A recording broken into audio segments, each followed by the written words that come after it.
Day 11 of Heel.Sit's Train Your Dog Month series, and we are doing nose touches. So this is the beginning of just training a simple target using our hand because our hand is convenient. It's something we always have with us. Now this one is really easy, but it can take a while for dogs to learn to love it. You're going to warm up with the treat toss just like we do for everything else, and then on one of those treat tosses when your dog comes back, you're simply going to have your hand out. I like to start this down low because it also helps the dogs want to come in to me. So I'm tossing her away. She's going to come in. Originally, they come in to sniff your hand to see if you're getting a treat because that's what they're expecting. When their nose bumps your hand, you're just going to drop a treat with your other hand. You almost want it to feel like when they touch your hand, they're pushing a button that makes the treat appear. Notice how I'm holding my hand when I expect her to touch it. I'm keeping my palm facing her. This keeps it less confusing.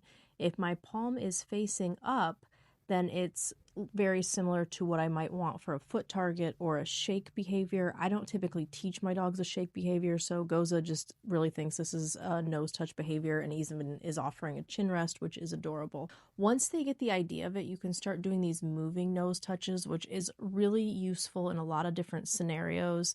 To help move your dog around, to help position them. It gives them something to focus on if they're nervous, if they're feeling bad about something, if there's a trigger approaching.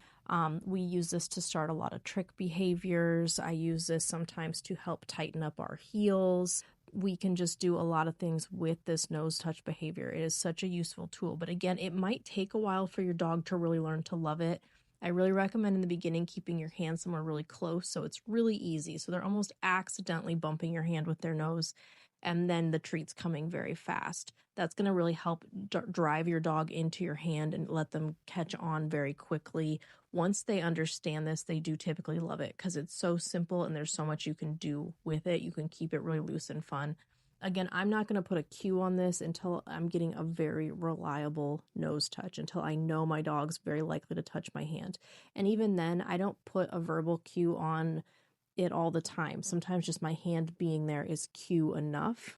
That can get a little confusing because obviously our hands are always doing things all the time, but I don't find it to really be something that causes a lot of problems.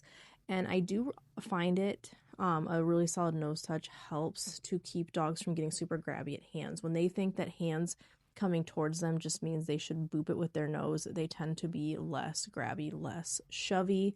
But you can see here that I've been using the nose touch to manipulate Gose all over the place. Here we're doing some moving nose touches where I'm up moving around with her, getting her to follow me, not in a tight heel, but something like a heel. Gose really super hates to heel. I can use it to teach a spin. I can use it to teach a twirl. It's how I usually teach the beginning of roll over and play dead. So there's just a lot of different things you can do with this nose touch, but it's going to take several sessions. I really recommend tossing the treat away after they bump your nose because, again, it lets them reset, move away, keeps them from feeling stuck, but just stay with it and keep it really light and fun.